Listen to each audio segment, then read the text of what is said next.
प्यारे मित्रों, राम राम।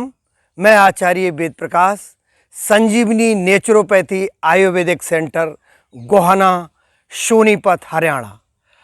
आज हम आपको भारत माता की योग की प्रचंड 7 चाबियों के बारे में बताएंगे। शक्तिशाली चाबियां।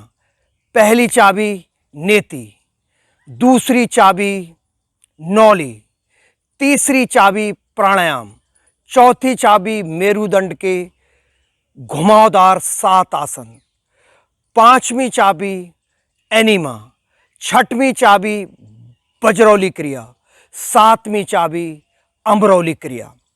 तो पहली चाबी नेति क्रिया। ये क्रिया के बारे में कहा गया है नेत्र ज्योति प्रकाशनी क्रिया। केवल इस क्रिया से 100 में से 80 रोग खत्म हो जाते।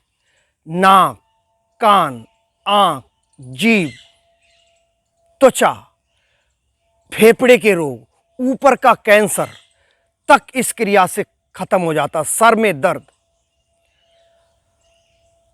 काम का स्विच हमारी आंख में है, क्रोध का स्विच हमारी कान में है, मुंह का स्विच हमारी जीभ में है, अहंकार का स्विच हमारी चमड़ी में है। इन पांचों अहंकार के भूतों को दूर करने के लिए अद्भुत क्रिया है। अहंकार के भूत क्या हैं?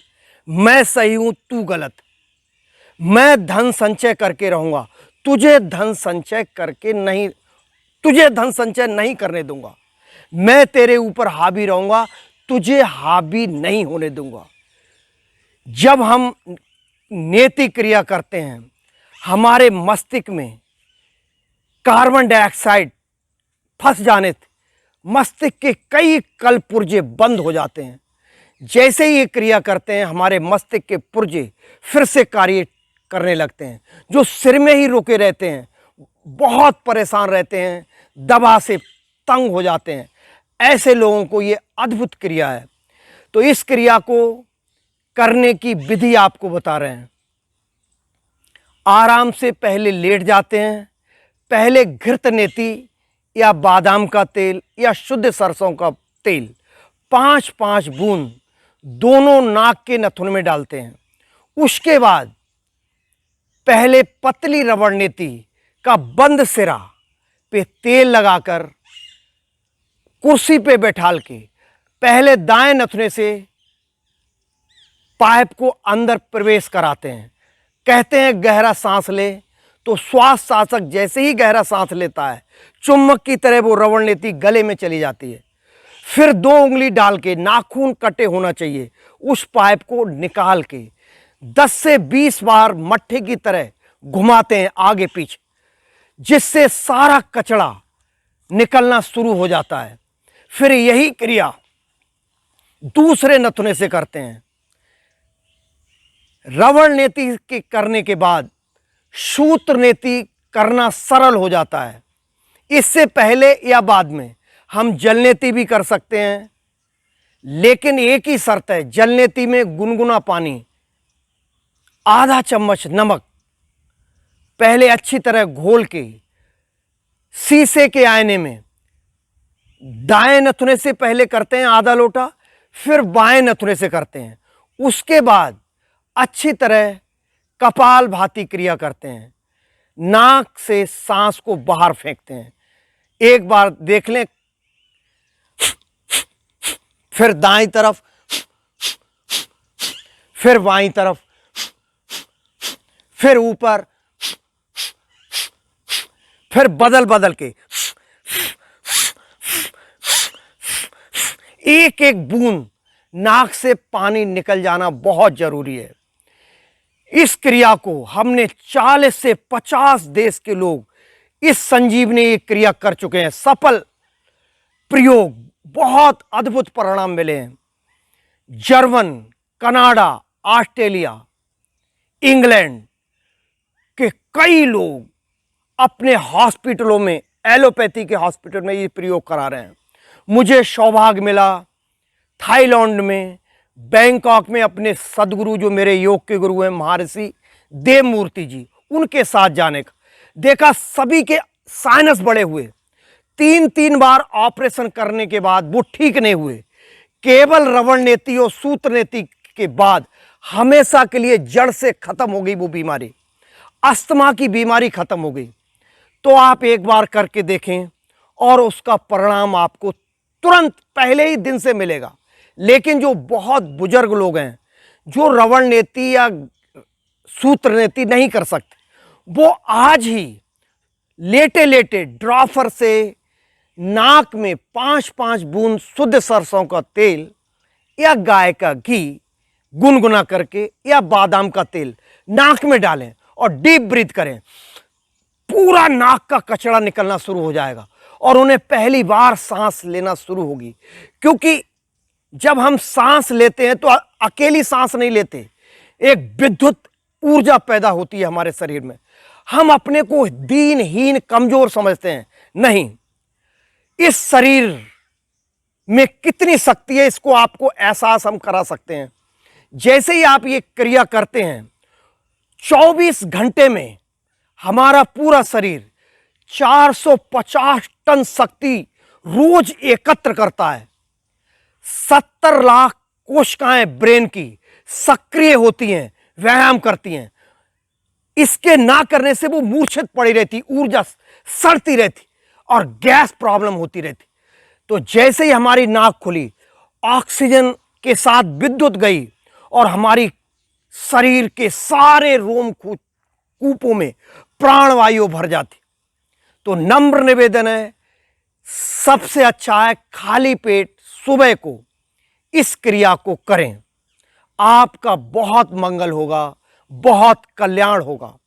इस क्रिया को हम खड़े होके भी कर सकते हैं, बैठ के भी कर सकते हैं, चिकित्सक के निर्देश में। आपको धर्म मिलेगा। धर्म के दोहे, भारत का नगद धर्म क्या कहता है, तो हमारे सदगुरु धर्म के दोहे कुछ बोलते हैं। धर्म ना हिंदू बौद्ध है, सिख ना मुस्लिम जैन। धर्म चित्त की शुद्धता, धर्म शांत सुख चैन। सील धर्म की नींव है, ध्यान धर्म की भीत। प्रज्ञा छत है धर्म की, मंगल भवन पुनीत। जीवन में आते रहें पतझड़ और बसंत, दोनों में समता रहे, होए दुखों का अंत। शासन में जागे धर्म, उखड़े भ्रष्टाचार। धनियों में जागे धर्म, स्वच्छ होए व्यापार। नमन करें हम धर्म को, धर्म करे कल्याण। धर्म सदा रक्षा करे, धर्म बड़ो बलवान।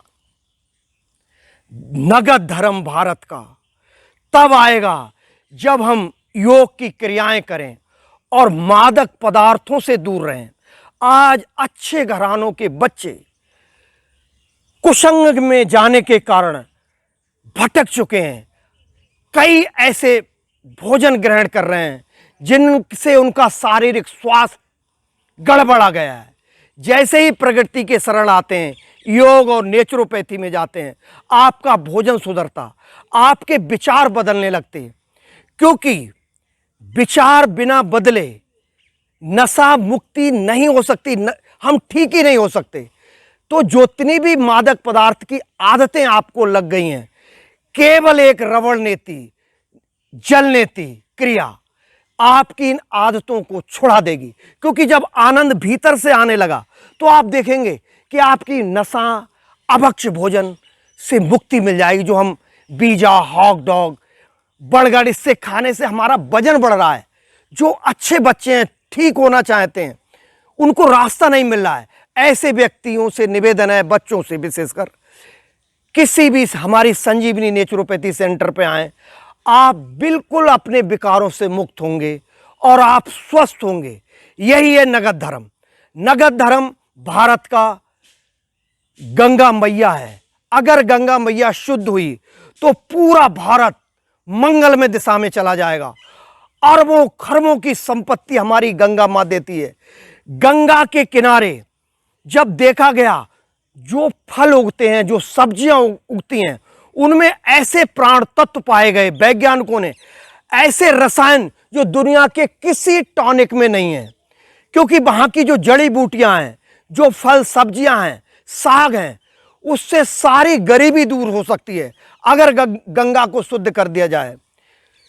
गंगा मैया गंगोत्री से निकलती हैं, गंगा सागर तक पहुंचती हैं, पूरे वातावरण को पवित्र कर देती।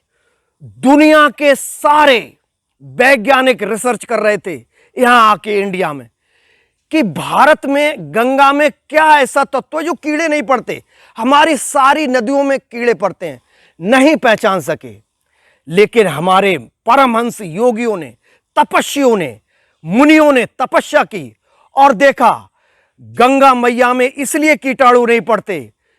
गंगोत्री से गंगा सागर तक, गंगा मैया के किनारे हमारे ऋषि मुनि सब कुछ दांव पे लगा के तपस्या करते हैं और जब अपना शरीर छोड़ते हैं, विदा हो जाते हैं, अपनी सारी शक्ति गंगा मैया को दे जाते और गंगा मैया उसको ग्रहण करती हैं, इसलिए कीटाणु नहीं पड़ते।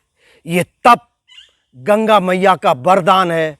तो हमें अपने को बचाना है धर्म को, तो गंगा माँ और गाय माँ को बचाना होगा, तभी बच्चे स्वस्थ हो सकते हैं, क्योंकि उनका आहार बदल सकता है।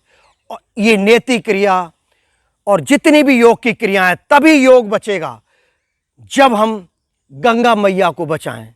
मेरी बातों को इतने प्रेम और धैर्य से सुना, इसके लिए मैं आपका अनुग्रहित हूं। आप सबके भीतर बैठे परमात्मा को मेरा प्रणाम स्वीकार हो। भले बने, भला करें। सबको हमारा राम राम। और जो 6 चाबी और रह गई हैं, उन चाबियों को फिर से हम अगले सेशन में लेंगे। तब तक लिए धन्यवाद।